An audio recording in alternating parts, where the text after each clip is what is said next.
Well, welcome, fellas. Here we are, podcast time again. Good to be with everybody. Yay. Glad we're back. We're starting to feel a little more in some routine. Not quite there yet, but getting into a little more routine. Yep. We have given out all our supplies now. Our supplies, minus a bit of water that we have. We got some water still to give out. Cases. Yeah. We've got some. We're going to be good for water for a while now. But we've what a crazy generous community we live in, and filled us with supplies. We were able to get the last load out to our ministry partners and the distribution center yesterday. Yep.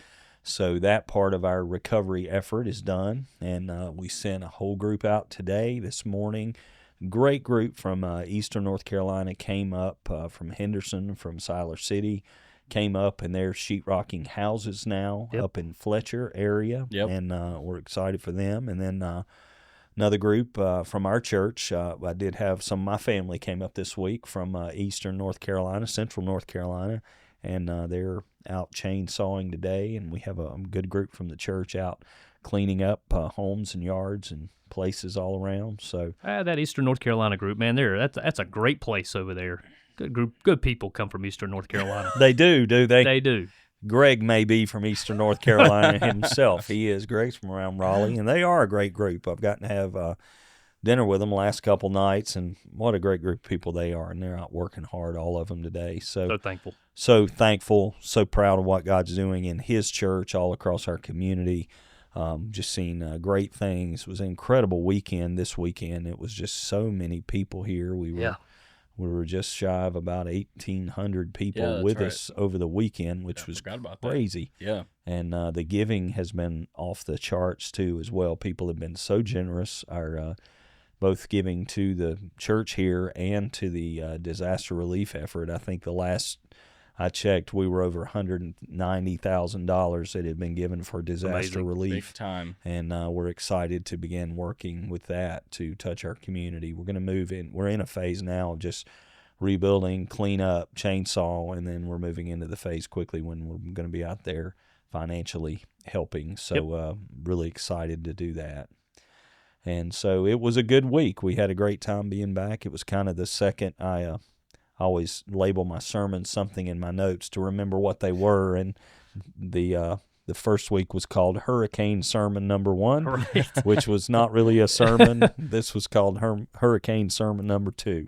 Yeah. So that's 2. It. Yeah. No, it was good. Kind of gave us another week in there to just kind of acknowledge what was happening around us and what was happening in our community. And then also kind of what God was saying to us and wanted us to do in the middle of everything that was going on there. And it seems like, the Lord led you to Psalm 46 there. Talk to us a little bit about Psalm 46 and really came down in the first 3 verses there, but talk to us a little bit about that Psalm and how that one actually really it was very literal for us, what it was saying. Psalm was a favorite of Martin Luther.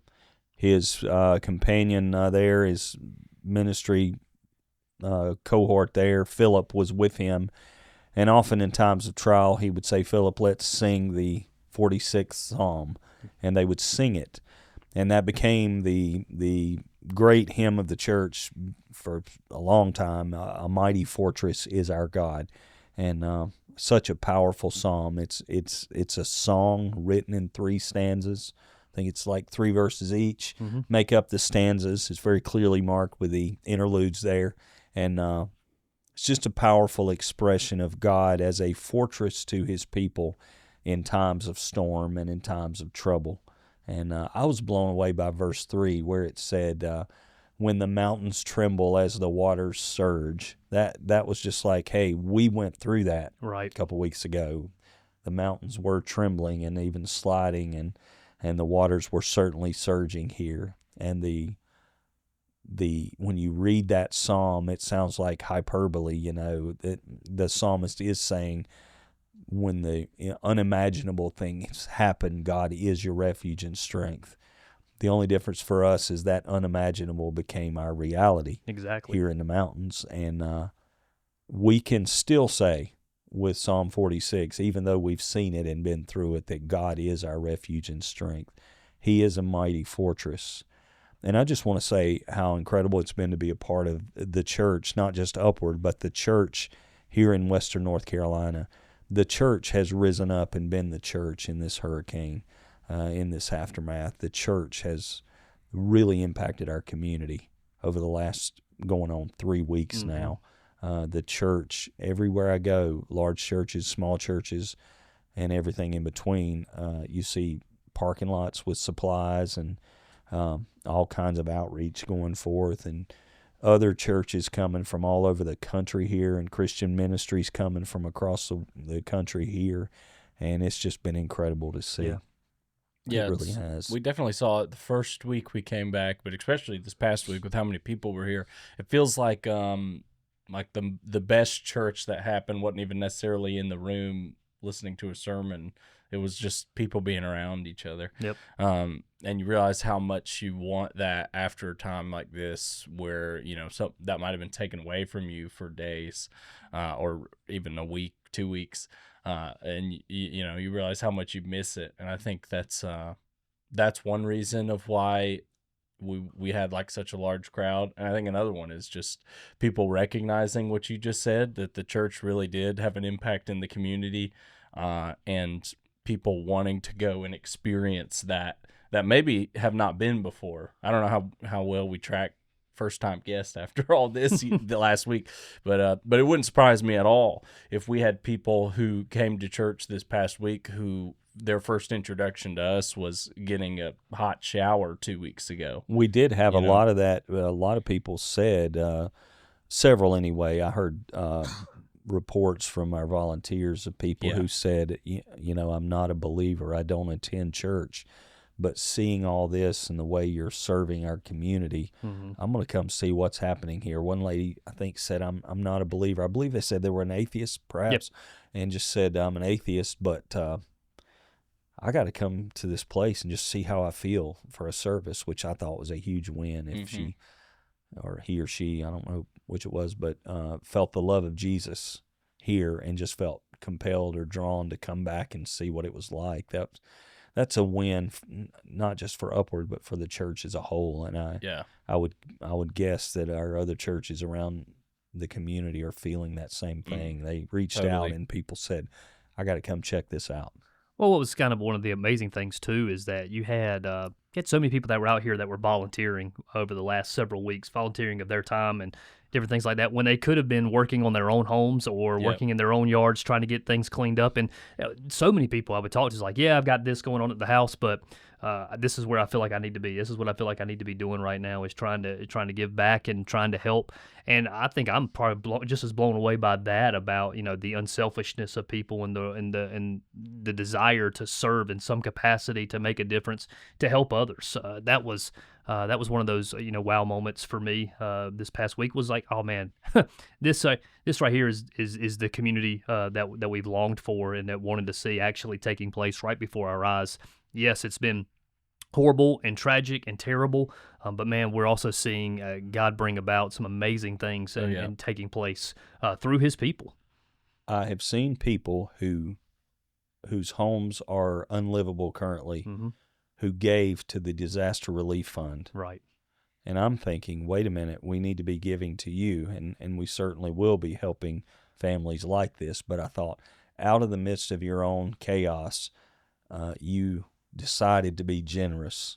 We had two young men showed up yesterday and volunteered to go work with our sheetrock crews up in Fletcher. And I know personally one of them I don't think they totally lost their home, but they lost everything in it, and they're in a full rebuilding phase and having to redo their homes. Yet this young man was out hanging sheetrock in somebody else's house, and I just thought how amazing it is that people who are struggling and suffering right now are stepping up to be generous right in the middle of all this. A month ago, it had been real easy for us and everybody, for that matter, to hear so many stories about all the negative things that happen in our culture, in our world, in society. and the different things that are going on in an election season and stuff like that. But these stories that we've gotten a chance to hear over the last several weeks, the stories that we got a chance to be witnesses to about the generosity and of people, the unselfishness of individuals, how they've stepped out and helped strangers or served their neighbors and different things like that. Man, that right there is what that encourages me so greatly to know, hey, we still live in a world, and we still live in a community where people are willing to get out there and be good neighbors and love each other and serve one another and help people out. I think we talk about how long it'll take to clean up some of this stuff, and it will, but I think the good that came out of this will go on for a long, long time if we allow it to. Yep. Just the realization of who our neighbor is and how much we need community. I know people who don't attend a church, who just have seen that you need community. I'm afraid that our over-reliance on digital media and social media for our, entertainment, whatever it is, it's taken us away from that. It's so easy to get in your house and get in front of a screen. Mm-hmm. But maybe we learned in all this that the people on the screen aren't your friends. It's the people down the street. It's the people who live near you. It's your church family. That's reality, and we have a need for that face-to-face interaction and that care, especially in a time like this. So I was just thinking about this. Let's go back a couple of weeks. About mid-part of August, you took us through a 4-week series that focused on our need for community. Yeah. The week after that, you talked to us about how to behave in an election season. Yeah. The week after that, and that was been the week right before the hurricane hit, was a message that was focused on being generous. Yeah. And then all of a sudden, this hurricane hits, all this devastation takes place, and I never once had any conversation with anybody about who they were voting for during this. That seemed to be the furthest thing from anybody's mind. It didn't matter who they were voting for. That never came up in whether or not we were going to serve, right? And then all of a sudden, the need for community was realized in that moment as everybody rallied around one another. The generosity and the unconditional service of people showed up. And it just, to me, this kind of looks like, hey, God's been preparing us. He really and has. You've said this multiple times over the last couple of weeks that God had been preparing us and our church and churches all across our community for this moment and this time right here to be able to step up and actually be the church of Jesus Christ. We've just seen that over and over. I'm not smart enough to say hurricane's coming, we better get ready for it. I might have preached how to behave during a hurricane if I'd known. But just getting the heart right, God's been doing that work in His church, generally speaking. The church is a miraculous work of the Holy Spirit. It really is. It's a miraculous thing that God is doing by His Spirit on earth. And I go all the time. I feel like I'm on something. I'm on maybe a surfboard or on a boat, riding something that's already flowing. I'm not directing it per se. I'm kind of helping steer something that God is driving, And so you just look back and say, wow, that was pretty pertinent, and that was really, we needed to hear that then, and you just say, hey, God did that. Yeah. It's really, really good. But He's been shaping us for a long time to be ready for such a time as this.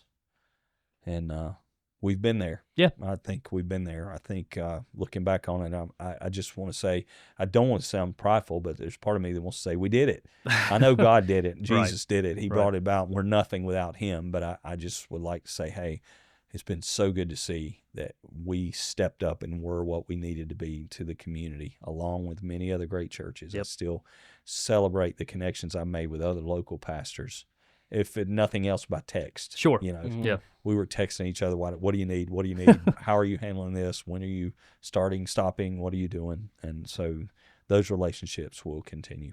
That's awesome. Without a doubt. So it's been cool to be a part of. I've said it, you walk through tragedy like this, and I said it during COVID, and I still feel bad in a sense. I feel like maybe I shouldn't say this, but the summer after COVID, we had so much fun in ministry, and I know a lot of people were suffering, and I don't want to minimize that at all. It was hard, but in ministry, it was difficult, but it was fun because we were generous and we were meeting needs. This felt a bit like that again, in a different way. It was we weren't isolated. We were all Sure. together, and that was a good part of it. But we were tangibly demonstrating the love of Jesus, and that was fun. I loved just being here for about 2 weeks with all these volunteers here. It was so much fun. And I really kind of want to go down to the lobby and see them all down there again. But they've moved on, and they're moving out into the community as they should. So it's been a great time. Thank y'all for being a part of it. Our great staff and volunteers. Yep. We can't thank them enough in this Absolutely. wonderful church we're privileged to serve. Agreed. All right. We will see you guys again next week. We'll be talking about Pressing On. That's the next series coming up, celebrating 100 years of ministry this weekend. So it's going to be good. Looking forward to it. Yep. Thank y'all. Bye-bye.